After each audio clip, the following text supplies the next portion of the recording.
Hello everyone, good morning, नमस्कारम, welcome to my channel universal connection by Deepti Sharma. जब आपको बार बार हार मिल रही है, जब चारों तरफ से आप हार चुके हैं, थक गए हैं, कोई उपाय, कोई ईश्वर आपकी बात नहीं सुन रहे हैं, तो आज मैं जन्माष्टमी के कुछ खास विशेष उपाय लेकर आई हूँ। तो ये उपाय आपकी हर क्षेत्र में जीत को सुनिश्चित कर देने वाले उपाय हैं। श्री कृष्ण अर्जुन से कहते हैं, हार तेरी निश्चित है, हमेशा रहेगा उदास, माखन ले गया दुर्योधन और छाछ बची तेरे पास। तो केशव को मुस्कुराते हुए अर्जुन कहते हैं, जीत मेरी निश्चित है, दास क्यों हो भला उदास, माखन लेकर क्या करूं जब माखन चोर है मेरे पास। तो बिल्कुल ये बात 100% सही है। ये संवाद उस समय का है जब महाभारत का युद्ध शुरू होने वाला था और जब दुर्योधन और अर्जुन दोनों ही कृष्ण के पास पहुंचे थे सैनिक सहायता के लिए। तो भगवान कृष्ण ने बोला था कि मैं युद्ध में भाग बिना अस्त्र शस्त्र के ही लूंगा, मैं युद्ध में अस्त्र शस्त्र नहीं उठाऊंगा। तो दुर्योधन ने सोचा कि असली शक्ति, असली जो बल है वह नारायणी सेना में है, ये अकेला कृष्ण क्या कर लेगा, वो भी बिना अस्त्र शस्त्र के। इसलिए दुर्योधन ने शक्तिशाली नारायणी सेना को चुना और अर्जुन के पास बच गए श्री कृष्ण। तब भगवान ने मजाक में अर्जुन से ये बात कही थी। तो कहने का मतलब ये है कि जिसके साथ स्वयं नारायण खड़े हो जाते हैं तो उनकी जीत तो पक्की हो जाती है। तो आप भी इस जन्माष्टमी पर केशव के, कृष्णा के प्रति पूरी तरीके से समर्पित होकर देखिए, उनसे पूरे समर्पण के साथ प्रेम और विश्वास से मांग कर तो देखिए। मेरे कान्हा तो एक पैर पे खड़े हुए हैं, टेढ़े खड़े हुए हैं, करुण पुकार करके पूरे विश्वास के साथ अगर आप एक भी उपाय कर लेते हैं तो आपकी जीत सुनिश्चित हो जाएगी, आपकी मनोकामना पूर्ण हो जाएगी। तो दुनिया का सारा यश, वैभव, मान प्रतिष्ठा चली जाए, लेकिन जिसके सिर पे, जिसके साथ कृष्णा खड़े हैं, तो वो हर एक चीज संभव है। जिसके सिर पर केशव का हाथ है तो जीवन में जीत निश्चित हो जाती है। तो जब कृष्ण अपने भक्तों पर अपना आशीर्वाद बरसाते हैं तो ऐसा व्यक्ति कभी हार ही नहीं सकता।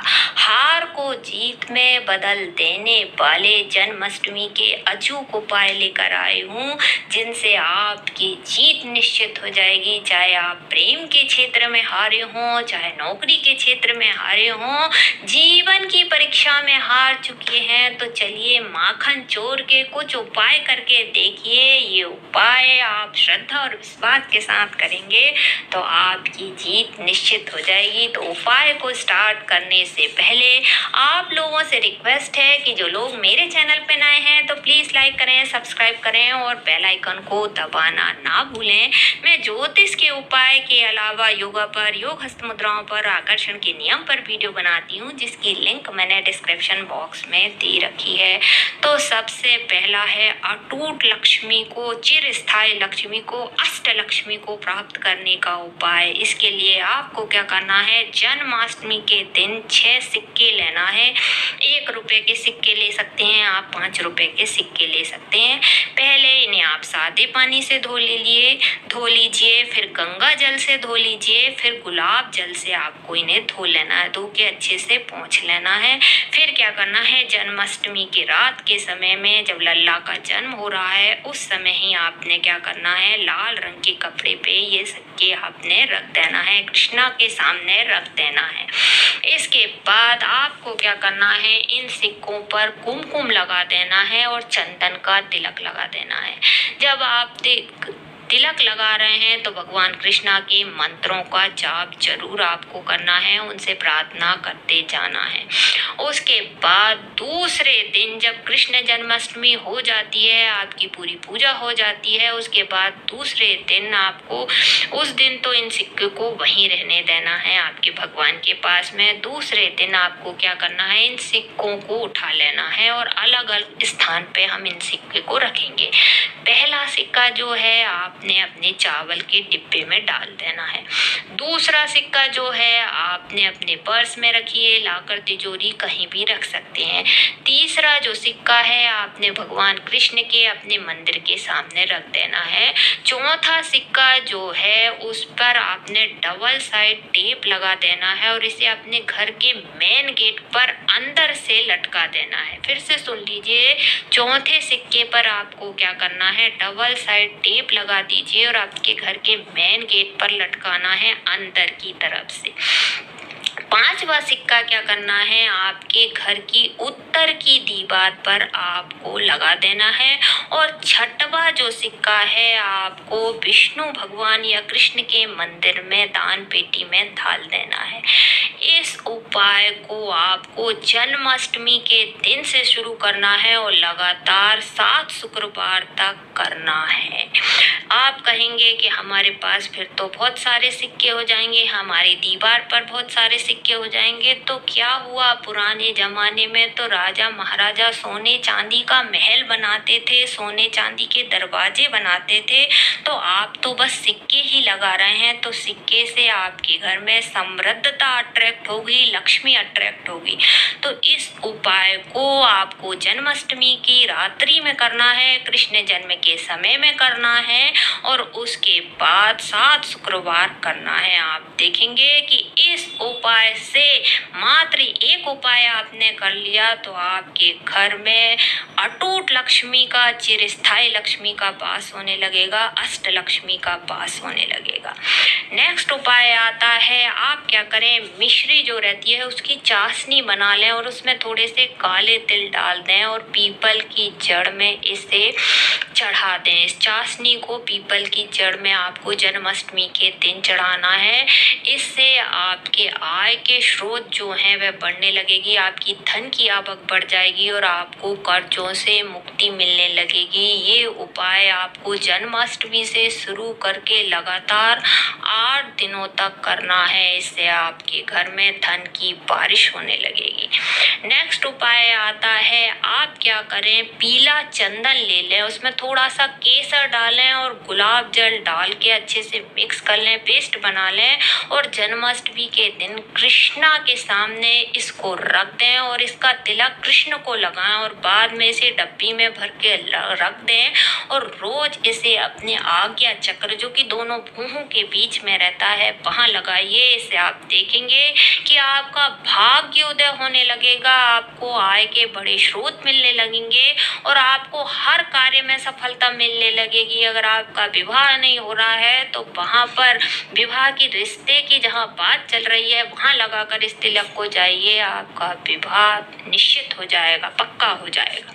नेक्स्ट उपाय आता है, आप क्या करें, जन्माष्टमी को रात्रि को आपको एक पान का पत्ता लेना है और उस पे अष्टगंध से श्री यंत्र बना लेना है। अगर आपको श्री यंत्र बनाना नहीं आता है तो टेंशन की बात नहीं है, इस पे 6 अंक लिख देना है और इसे भगवान कृष्ण को अर्पित कर देना है। दूसरे दिन सवेरे इसे उठा लीजिए, इसे अपनी लाकर और तिजोरी में रख दीजिए। इससे देखेंगे कि इस पान के पत्ते से साल भर धन वृद्धि के योग बनते रहेंगे। कृष्ण जन्माष्टमी के दिन आपको भगवान कृष्ण को चांदी की बांसुरी जरूर अर्पित करना चाहिए, इससे भी आपके धन समृद्धि के योग बनने लगते हैं।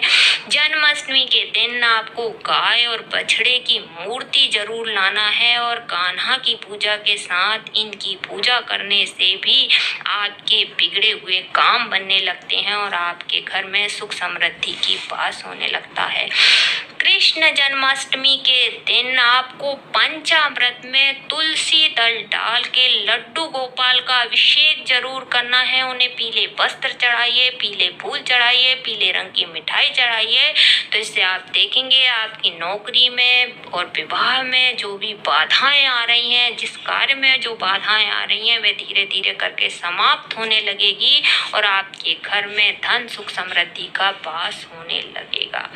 जन्माष्टमी के दिन आपको तुलसी के पत्तों की माला कृष्णा को जरूर अर्पित करना चाहिए, जिससे आपकी असंभव से असंभव मनोकामना पूरी होती है। जन्माष्टमी के दिन अगर आपका बड़े से बड़ा कर्जा है और उसे मुक्त होना चाहते हैं तो आप क्या करें, 11 पान के पत्ते ले लें और अष्टगंध जो रहता है, अगर आपके पास अष्टगंध नहीं है तो रोली या कुमकुम से राधा लिखें और इसकी एक माला बना लें और इसे कृष्णा को अर्पित करें। तो इससे आप देखेंगे कि आपके बड़े से बड़े कर्जे से आपको मुक्ति मिलने लगेगी, धन समृद्धि के योग बनने लगेंगे।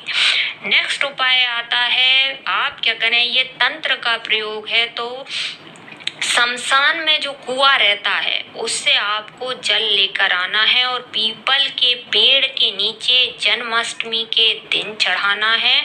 और शनिवार तक आपको नियमित रूप से 6 शनिवार तक, जन्माष्टमी से लेकर आपको 6 शनिवार तक ये जल चढ़ाना है पीपल के पेड़ के नीचे। इससे आप देखेंगे कि आपको बड़े से बड़े कर्जे से मुक्ति मिलने लगेगी। आज के दिन भगवान कृष्ण की पूरी श्रद्धा भक्ति भाव से पूजा आराधना साधना करें, उनके भजन करें, उनका ध्यान करें, उन्हें मक्खन मिश्री का भोग लगाए तो आपकी असंभव से असंभव मनोकामना जरूर पूरी होगी। तो उम्मीद करती हूँ कि वीडियो में दी गई जानकारी आप लोगों को पसंद आई होगी। तो पसंद आए तो प्लीज़ चैनल को लाइक सब्सक्राइब जरूर करें। धन्यवाद।